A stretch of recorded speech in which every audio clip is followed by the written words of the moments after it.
Amis téléspectateurs, bonjour. Nous sommes sur le plateau de Face à l'Afrique. Face à l'Afrique aujourd'hui, nous allons aborder un sujet très important, le sujet capital concernant la Cour pénale internationale. Nous avons sur ce plateau des invités de marque, des avocats, de barreau de Paris, barreau de Saint-Denis. Alors, à ma droite, Madame Habiba Touré, avocate, barreau de Saint-Denis, à la Cour de Paris aussi. Et à ma gauche, Maître Norbert Tricot, avocat, barreau de Paris. Merci, bienvenue d'être là. Nous allons rentrer tout de suite dans le vif du sujet parce qu'on n'a pas beaucoup de temps, une demi-heure seulement pour parler de la CPI. Alors, la CPI, c'est quoi la CPI, Madame Habiba Touré ? Oui, alors, comme j'ai indiqué, la Cour pénale internationale est une juridiction internationale qui a vocation à enquêter sur les crimes les plus graves, à savoir les crimes contre l'humanité et les crimes de guerre commis à travers le monde. Cette juridiction a été motivée, la création de cette juridiction a été motivée, et elle l'indique elle-même, par les atrocités commises au lendemain de la Seconde Guerre mondiale et dans les années 90 par le génocide rwandais, notamment.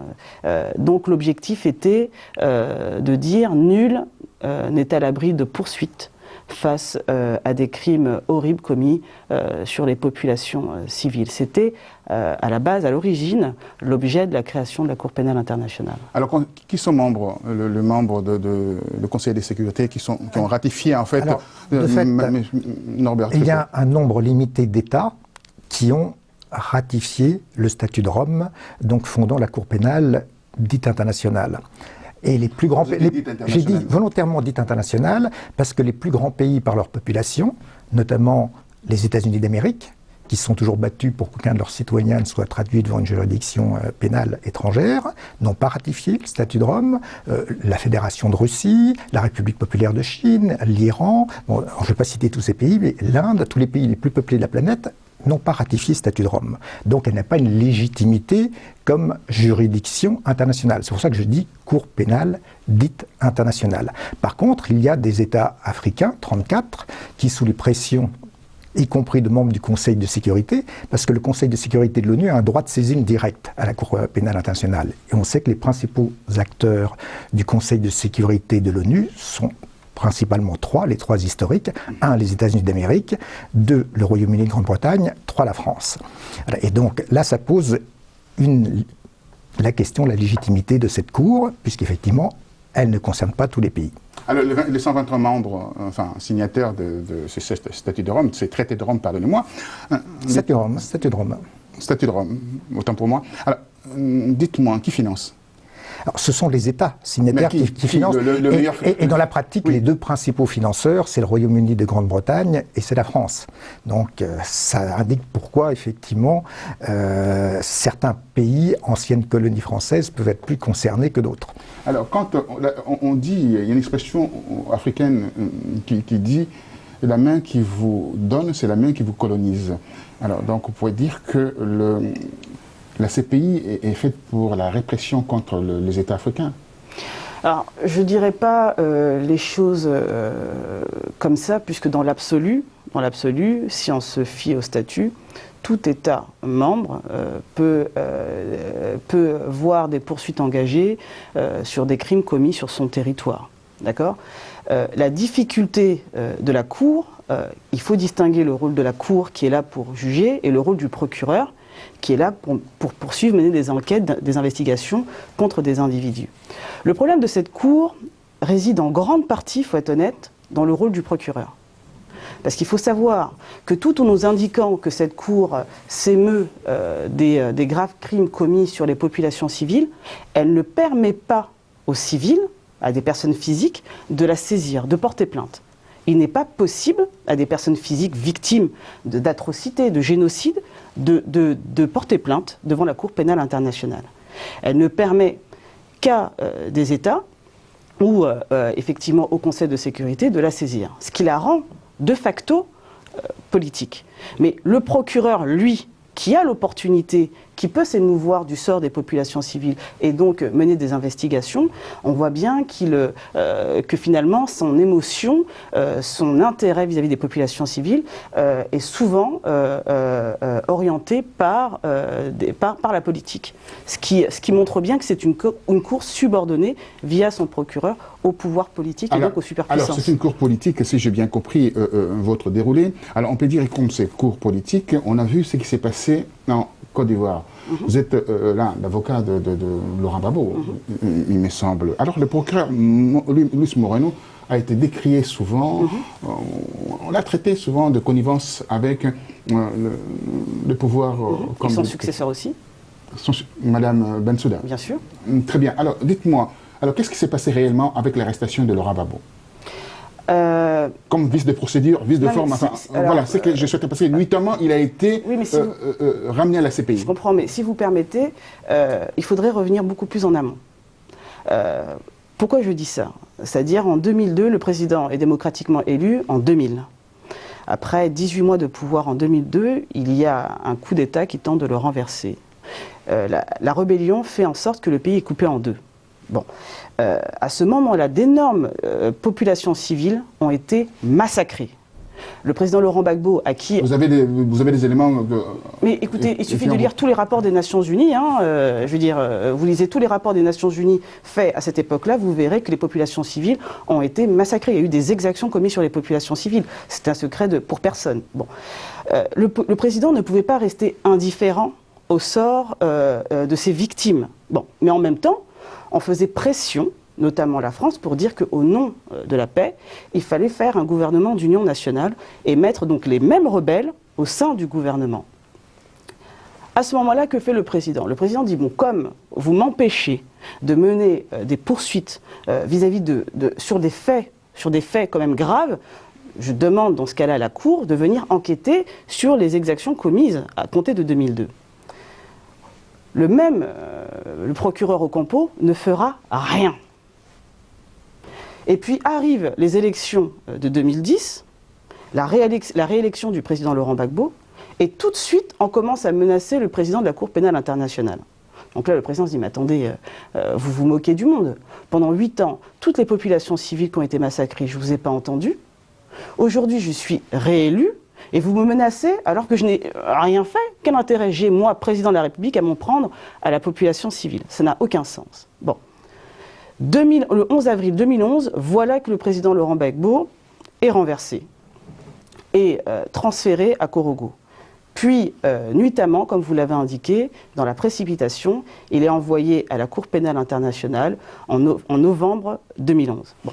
Alors, quels sont les vices? Quand vous me parliez de vices, quels sont les problèmes? Il faut savoir qu'au moment de la crise, et bien avant d'ailleurs, ça commençait bien avant, le président Laurent Gbagbo faisait l'objet d'une interdiction de voyager par les Nations Unies. Comment dès lors on a pu le transférer de la Côte d'Ivoire jusqu'à La Haye sans lever cette interdiction, étant observé que c'était une double interdiction, parce qu'elle relevait des nations. Non, alors oui, mais ça c'est encore autre chose. Oui. Mais si vous voulez, l'interdiction de voyager, elle relevait des Nations Unies et de l'Union européenne. Il y avait une double interdiction. Malgré cela, on a pu le transférer en violation totale de ces résolutions. Mais mieux, c'est qu'on ne lui a même pas permis de faire des recours, de procéder à des recours en Côte d'Ivoire pour s'opposer à ce transfert-là. Ça a été en violation de tous ses droits. En violation, Maître Tricot, quand on regarde cette affaire de la Côte d'Ivoire avec Laurent Gbagbo, la façon dont il a été transféré notamment, en foulant au pied complètement toutes les règles de droit, alors, pour vous, vous avez quelle ligne par rapport à cette affaire? Et quand Mme Bensouda est partie enquêter là-bas, avec des photos récupérées au Kenya, moi, ça m'a beaucoup d'ailleurs... Vous avez raison, il y a beaucoup de vices de forme dans cette affaire. Et le procureur de la CPI a toujours instruit à charge et à décharge. Mais il faut dire que lorsque le président Laurent Gbagbo a été transféré après le coup de force de la force Licorne française en avril 2011, donc lorsqu'il a été transféré notamment en novembre 2011 à La Haye. Le 30 novembre, il me semble. Exactement. Tout à fait. La République de Côte d'Ivoire n'avait pas ratifié le statut de Rome.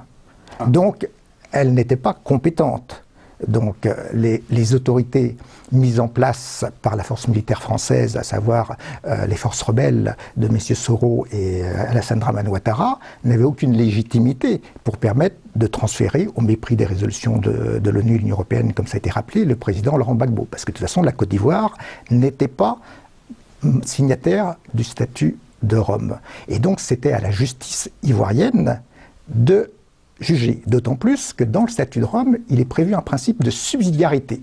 C'est uniquement si un État a son système judiciaire complètement déliquescent, et si le pouvoir étatique est totalement déliquescent, qu'il y a compétence de principe donc de la Cour pénale dite internationale. Mais à l'époque, ça n'était pas le cas, puisque les autorités mises en place, l'armée française était là, les forces des Nations Unies étaient là, et elles garantissaient le fonctionnement de l'État ivoirien. Imaginez-vous, mettez-vous à la place des victimes, d'accord, qui ont vu les forces rebelles violées ou massacrées, puisqu'il y a un certain nombre de rapports qui font état de fortes présomptions concernant les forces de M. Soro et de M. Ouattara. Comment vous pouvez, imaginez-vous un seul instant, de se mettre à la place de ces victimes et de voir M. Ocampo adresser une lettre de félicitations à une personne suspectée de graves crimes? On peut dire aujourd'hui, en Côte d'Ivoire, on dit que la paix est revenue. C'est que les gens essayent de s'assurer. Mais pour faire la paix, on est deux, on ne fait pas la paix seul. Ça n'existe pas. Il y a la réconciliation, ça a l'air de... Mais là, pareil, on se réconcilie à deux, on ne se réconcilie pas tout seul. Et puis ça ne se décrète pas la paix, ça ne se décrète pas la réconciliation. Comment voulez-vous qu'il y ait réconciliation? Vous voulez l'embrasement non, non, il ne s'agit pas de vouloir l'embrasement. Mais vous savez, je suis avocate. Je suis forcément très attachée au droit et au système judiciaire. Et pourquoi c'est important? Parce que justement, ça évite le chaos. Lorsqu'il y a la justice, et lorsque cette justice est reconnue par toutes les parties, et qu'on croit à son système judiciaire, il y a la paix dans un État. Mais lorsque vous avez une partie de la population qui ne croit plus à son système judiciaire, oui, là, vous avez des risques de vengeance. Vous avez des risques d'actes ignobles commis, mais en réaction à une ignominie subie. Vous voyez ce que je veux dire? Or, le problème, c'est quoi? C'est que depuis les exactions commises sur les populations civiles, notamment dans l'Ouest, depuis 2002, mais il n'y a rien eu. Personne n'a été arrêté véritablement. Personne ne répond des actions, des exactions commises dans cette région-là. Je vous rappelle quand même que durant la crise post-électorale, en mars 2011, 1000 personnes, près de 1000 personnes, si je m'en fie au rapport des ONG, près de 1000 personnes ont été massacrées en une seule journée. Du seul fait d'appartenir à un groupe ethnique, d'accord? Alors, on descend vers la Centrafrique. Vous avez évoqué d'ailleurs ces cas d'espèce de Jean-Pierre Bemba qui croupit aujourd'hui encore en prison. Ça fait 8 ans. 8 ans en prison. Exactement. 8 ans. Et pourtant, il a été demandé officiellement par un président démocratiquement élu d'intervenir pour sauvegarder sa démocratie. Comment se fait-il que Patassé demande son intervention? On n'a jamais d'abord été inquiété, Patassé. Puis on arrête Jean-Pierre Bemba. Alors effectivement, là, le cas du sénateur Jean-Pierre Bemba est très significatif. Donc, à l'époque des faits, puisqu'on lui reproche des exactions commises en 2002 et 2003, et à l'époque des faits, j'étais effectivement l'avocat du président démocratiquement élu et réélu de République centrafricaine, le président Félix Patassé. Donc, j'étais très souvent à Bangui.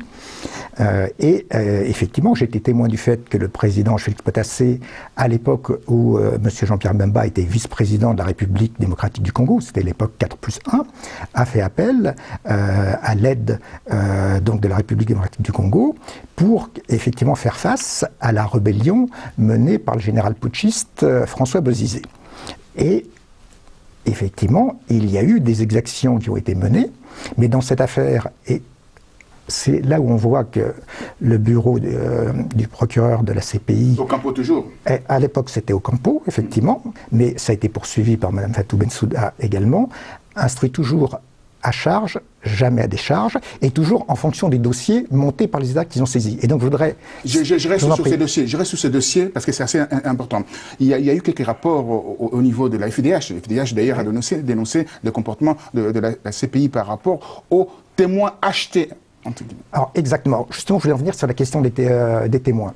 Le problème, c'est qu'effectivement, la CPI, le bureau du procureur, se fonde d'abord sur les témoignages qui lui sont sélectionnés par les États qui déposent plainte. Et là, effectivement, la République centrafricaine et la République démocratique du Congo ont déposé plainte contre le sénateur Jean-Pierre Bemba et ont sélectionné des témoins. Et effectivement, on s'est aperçu, certains témoins ont reconnu qu'ils avaient été achetés.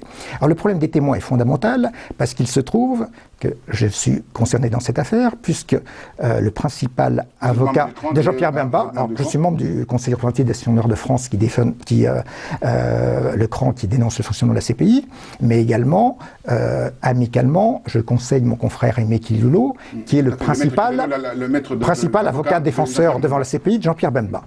Et j'avais conseillé à mon confrère et ami maître Aimé Kilolo de sélectionner lui aussi des témoins pour la défense. Et je lui avais indiqué que lorsque j'avais été à Bangui, j'avais été témoin du fait que des officiers de l'armée française avaient pu constater que des putschistes du général François Bozizé essayaient de parler lingala pour se faire passer pour des miliciens du MLC, alors que les miliciens du MLC agissaient sous la direction du chef d'état-major de l'armée centrafricaine, qui, conformément aux ordres du président Patassé, avait demandé que les miliciens du MLC soient dans des casernes de l'armée centrafricaine et n'aient pas de contact avec la population civile. Les généraux français ont été témoins de ça, et donc, devant la CPI, des responsables, des officiers français ont témoigné du fait que ce n'étaient pas des miliciens du MLC qui avaient commis les exactions reprochées à M. Jean-Pierre Bemba qui les aurait dirigées. M. Jean-Pierre Bemba n'a jamais dirigé les rebelles du général François Bozizé. C'est eux qui ont commis les exactions. Et là, ça posait, excusez-moi d'être un peu long, mais là c'est très important, ça posait un problème parce qu'effectivement, toute l'accusation du bureau de la procureure s'effondrait et il fallait innocenter le sénateur Jean-Pierre Bemba. On maintient Jean-Pierre Bemba en prison pour maintenir un despote au pouvoir en RDC? Exactement, parce que d'ailleurs, le despote Kabila a contribué à alimenter les faux témoignages contre Jean-Pierre Bemba, parce que c'est un opposant politique très populaire en République démocratique du Congo. Et là où la bataille du témoignage révèle le véritable pouvoir de cour politique inique de la CPI, c'est que là, c'est Madame le procureur Fatou Bensouda qui a pris l'initiative en novembre 2003 de saisir un juge unique de la CPI pour lancer un mandat d'arrêt international contre mon confrère, notamment Aimé Kilolo, contre un autre de ses confrères, un confrère qui réside aux Pays-Bas, Maître Aimé Kilolo, lui est avocat au barreau de Bruxelles, contre un député, donc Fidel Balala, de la République démocratique du Congo, pour soi-disant subornation de témoins et extorsion de faux témoignages. Et pour ce faire, on a perquisitionné le cabinet de mes deux confrères, aux Pays-Bas et en Belgique, hors la présence du bâtonnier, ce qui est totalement illégal. Ça montre bien que le fonctionnement de la CPI est un fonctionnement qui s'affranchit des règles de droit. Et tout ça parce que on avait apporté des témoignages, notamment d'officiers français, qui innocenteraient le sénateur Jean-Pierre Bemba. Donc il a fallu dire que c'était des faux témoignages achetés, subornés, etc. Voilà, très bien. Alors, quand on voit la CPI, la façon dont la CPI marche, c'est en fait c'est la cour de vainqueurs. Oh, la cour des vainqueurs, ou je dirais la cour des puissants, qui juge, qui estime, qui renvoie devant elle qui elle veut, et surtout des faibles. Que des faibles. Alors, comment on peut voir comme un puissant comme Paul Kagame se promène librement avec ce qui s'est passé en RDC avec le rapport Mapping de 2010? Alors, quand vous dites, je pense qu'il faut prendre des réserves. La présomption d'innocence existe pour tout le monde. Il y a le rapport Mapping qui montre clairement que Paul, son armée... Non, mais je dis, en tant qu'avocat, je suis obligé de prendre des précautions. Donc, je vous dis, il y a une certaine présomption d'innocence.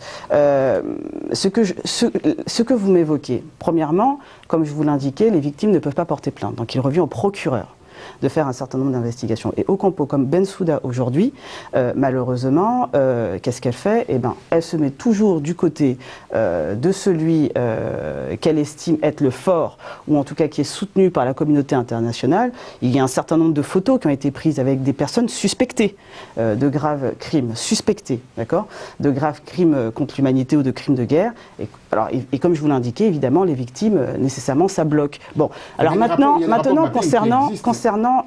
oui, mais si vous voulez, c'est le même cas dans le cas du président Laurent Gbagbo. C'est-à-dire le président Laurent Gbagbo, il a été transféré et on a indiqué, vous savez, il y a des rapports, il y a des rapports. Bon, mais ensuite, avocat, qu'est-ce qu'on explique? On dit un rapport, ça ne dispense pas le procureur, lui, de mener des investigations sur le terrain et de voir si les rapports sont fondés sur des faits réels. Mais ce qui ne veut pas dire que les rapports ne sont pas fondés sur des faits réels dans le cas ils sont dédouanés. Pourquoi? Parce qu'ils ont été victimes de génocide. C'est pour ça que... Enfin, ils sont victimes, oui, c'est pour ça la raison pour laquelle, d'ailleurs... Ce que je veux dire, maintenant, en ce qui concerne les dirigeants rwandais, il est évident que... Je pense qu'il y a un problème médiatique. Parce que dans les médias, c'est vrai que poursuivre un dirigeant rwandais, c'est comme poursuivre une victime. Le génocide rwandais a beaucoup ému, aussi bien en Afrique qu'à travers le monde. Donc on est extrêmement sensible à cette question. Et c'est vrai que donner l'impression de vouloir poursuivre des Rwandais donne l'impression inconsciemment de vouloir poursuivre des victimes. Donc je pense que d'un point de vue médiatique et de la communication, c'est une difficulté majeure à laquelle se pose... Une difficulté majeure. Alors la difficulté majeure, on aura aussi ça en Palestine où le Palestinien vient de rentrer... Effectivement. Son 123e aujourd'hui membre de... Effectivement, donc l'autorité palestinienne a ratifié le statut de Rome et je dois dire qu'elle a pris un risque, mais un risque volontaire. Parce qu'effectivement, en ratifiant le statut de Rome, l'intention de l'autorité palestinienne était de pouvoir faire juger les crimes de guerre et crimes contre l'humanité commis par l'armée israélienne en territoire palestinien. Mais ce faisant, l'autorité palestinienne a pris un risque politique important. Parce que l'on sait que les principaux décideurs qui ont une influence sur la Cour pénale dite internationale, ce sont les membres du Conseil de sécurité. Et au sein du Conseil de sécurité, le pays qui est la voix prépondérante, c'est le pays fondateur, les États-Unis d'Amérique, qui sont un allié d'Israël. Donc, sans vouloir faire de la prospective politique, on peut craindre que s'il y a une plainte de l'autorité palestinienne contre les exactions de l'armée israélienne, les États-Unis d'Amérique s'opposent à ce qu'elle soit véritablement traitée. Par contre, à partir du moment où l'autorité palestinienne a ratifié le statut de Rome, elle prend le risque que des responsables palestiniens, dont on pourrait dire qu'ils ont commis des exactions, puissent eux être jugés. Et les victimes palestiniennes vont vouloir s'exprimer, mais elles prennent le risque que leur plainte devant la CPI, comme c'est le cas de la plupart des victimes, ne soit pas prise en considération.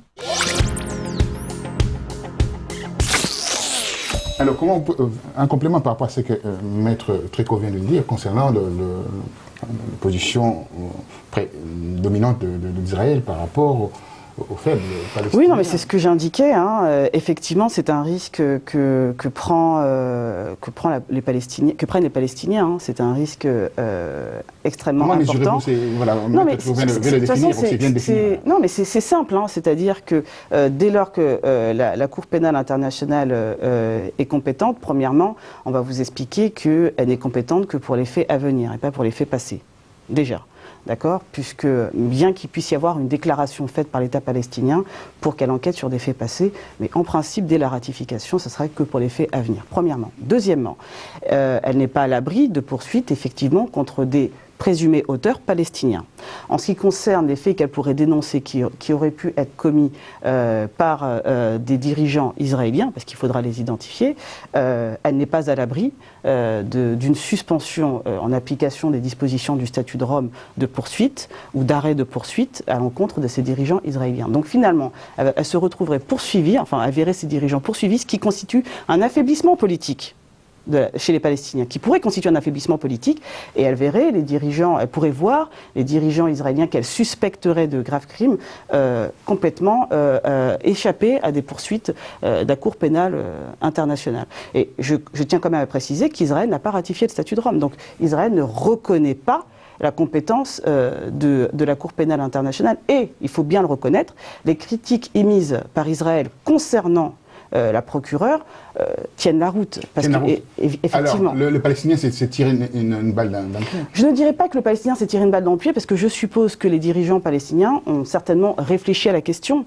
Donc, je ne préjugerai pas de leur stratégie. Mais j'estime effectivement que c'est un risque pris. Alors, il s'est passé quelque chose d'extrêmement aussi grave, un camouflet pour la CPI.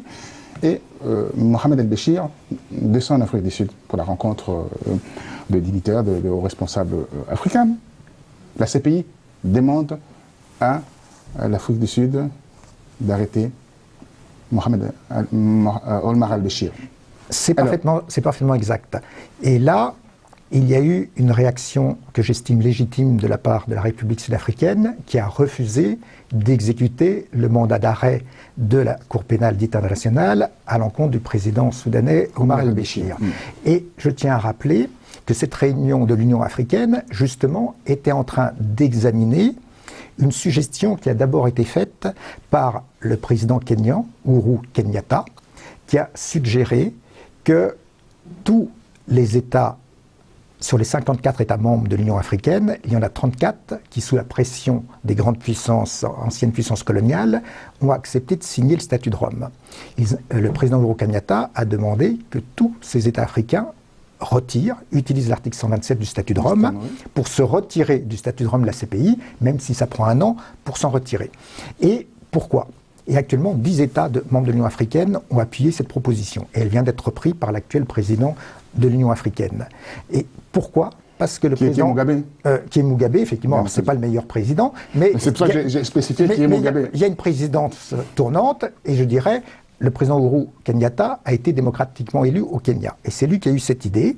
Et il a suggéré qu'en contrepartie du retrait des États de l'Union africaine du statut de Rome de la CPI, soit rapidement mis en place une cour africaine des droits de l'homme, dont la section pénale aurait toute compétence pour juger des crimes de guerre et des crimes contre l'humanité.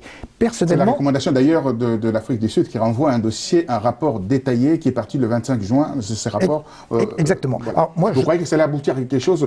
C'est cette cour africaine de droits de l'homme. Enfin, c'est cette cour. Je soutiens totalement ce projet parce que je demande la dissolution de la Cour pénale dite internationale à La Haye et que soient créées par continent des cours pénales continentales à condition qu'on les organise avec des garanties d'indépendance, que ce soit en Afrique, que ce soit en Europe, que ce soit aux Amériques ou que ce soit en Asie.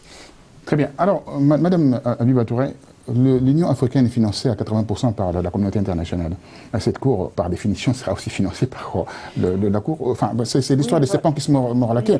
C'est invraisemblable d'avoir une cour où on n'a pas une certaine indépendance en Afrique. C'est la création d'une cour pénale continentale, ou à l'échelle du continent, posera toujours le problème de l'indépendance de cette cour. Mais comme elle se pose pour la CPI, est-ce que cette cour est indépendante? Quels seront ses moyens de financement? Est-ce qu'elle pourra poursuivre tous les dirigeants africains? Mais qui la financera alors? Enfin, donc c'est extrêmement compliqué. Je pense que la mise en place d'une telle cour est extrêmement compliquée, mais qu'il faut y réfléchir et qu'il n'y a pas de raison. On devrait pouvoir réfléchir à un financement qui garantirait une indépendance réelle à cette cour. Alors, on va terminer avec une dernière question. La Libye a été attaquée aujourd'hui, bombardée avec la résolution 1973. Et on connaît qui a bien entendu organisé en fait ces bombardements-là. Aujourd'hui, on peut poursuivre à la CPI le puissant comme Sarkozy. On terminera avec ça. Alors, ce qui se passera, on peut effectivement. Et ça serait légitime, parce que là, on a un ancien président de la République française qui a organisé des crimes de guerre en Libye, comme il avait fait aussi en Côte d'Ivoire, qui mériterait d'être poursuivi. Simplement, ce qui se passera, la France étant membre du Conseil de sécurité de l'ONU, elle fera remarquer que la CPI ne peut pas être compétente, qu'elle a son propre système judiciaire devant lequel devra être traduit le président Sarkozy, et bien entendu, il sera très difficile pour des avocats, face à un procureur de la République française qui voudra classer sans suite ces plaintes-là, de faire prospérer l'affaire. Alors, votre observation là-dessus pour terminer avec ça? Oui, je pense que c'est extrêmement difficile, il ne faut pas se leurrer. Les puissants ou ceux qui sont considérés comme puissants, il est très difficile de les traduire devant une juridiction, que ce soit George W. Bush pour l'Irak ou M. Sarkozy pour la Libye et la Côte d'Ivoire. Maintenant, il en est de même des armées. Parce que des crimes dans lesquels l'armée française est suspectée d'avoir commis, moi je vous mets au défi d'obtenir un jugement de condamnation, mais véritable, réel, avec toute sévérité de la loi française sur son armée. Un État ne condamne jamais ses dirigeants, véritablement ses dirigeants et son armée pour des faits commis sur les territoires étrangers. Regardez l'Algérie, toutes les exactions commises durant la guerre d'indépendance. Est-ce qu'il y a eu un seul dirigeant français qui a été arrêté pour ces exactions? Est-ce que l'armée française a été poursuivie pour ces exactions? Je parle de crimes de guerre, puisque jusqu'aujourd'hui, on retrouve des charniers. On retrouve les charniers. Alors voilà, la solution, la résolution aujourd'hui. Pour terminer, rapidement, en tout cas, on va partir très avec brièvement, ça. Oui. pour revenir sur l'exemple ivoirien. Il se trouve que j'ai été l'un des avocats en France et en Côte d'Ivoire de la famille de Firmin Mahé, jeune civil ivoirien, assassiné. qui a été assassiné, étranglé avec des sacs poubelles par des militaires français de la force Licorne.